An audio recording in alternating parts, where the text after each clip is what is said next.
Tell me your setup for this year, whitetail. Arrow setup, draw weight, and all that kind of stuff. What are you gonna do? I'm going to set my bow at 28 inches in draw. I'm gonna set it at 62 pounds. I'm gonna run a 5 mil, 423 grain arrow, 75 grains of insert, and then 100 grain field tip with a lighted nock. No wraps, slight 4-inch vein, slight helical, call it good. Paper tune it, set the draw length, do everything, put the peep sight in, and away I go.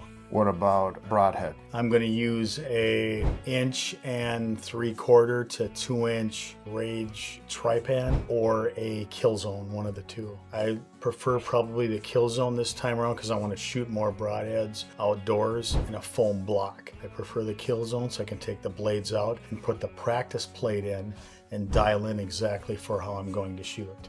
There's an animal that you haven't hunted before, or a particular hunt that you've always dreamed about going on. What would that be?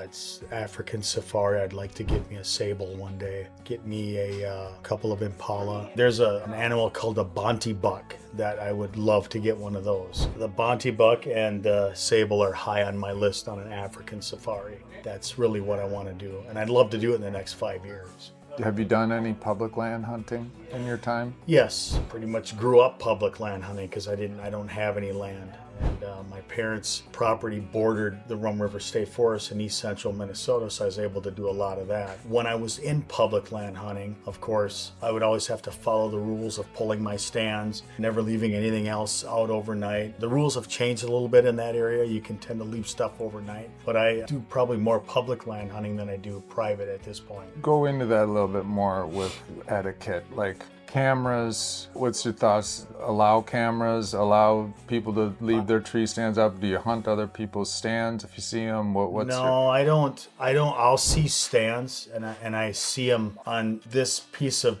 particular state land. You're allowed to leave your stuff, but there's also the rule that anybody can hunt that. Now, I've been up in other guys' stands. I've not hunted out of them. I've been up in them, and the reason why I've done that is they've pretty much been in the same trees that I've been in. So when I pattern these deer, they've kind of been in my area. So I'm like, well, I'm going to get up there and check it out. And I don't hunt out of them. I just want to make sure everything's safe. If there's a busted strap, I have left notes. You have a bad strap, you have this. And I even put my name and phone number. I've had one guy call me and say, hey, thanks a lot. You just saved my life. So that was huge. Cameras, I just walk right by them. I don't pull them for any intel. I leave that be. It's one of those personal things where I'm just going to leave his stuff alone and let them do their own stuff. I usually run and gun on public. I don't like to leave my stuff. I generally will use a climber. I don't saddle hunt as much as I probably should, but I use a climber most of the time, and I go up and down the trees relatively fast.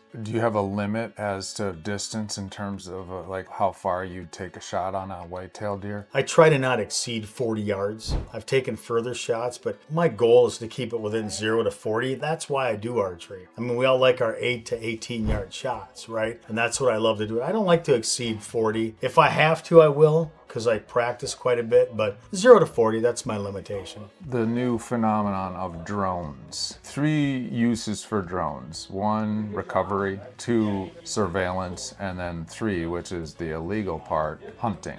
What thoughts on all of those 3? We had to use a drone on one of my recoveries last year where I hit a deer. I believe it was a little bit low in front. Did not recover the deer, but we went out in the morning just before sunup and did the drone up and did not find that animal. That's what I love about drones. I'm glad they're there for that reason. I don't think that we should use them for droning up and then going after an animal. That's obviously illegal. I have no problem with the recovery aspect or early season. If the law permits, go up and see where those deer are at in February, in March, just to see. 0 issues with any of that. But I tell you what, game changer with the drones and a wounded animal. I think that's one of the best things ever, and the use of the dogs as well in that. Bow Tackle is your online e-commerce and marketplace solution for your outdoor retail shop. Sign up today and move your gear. Link in description.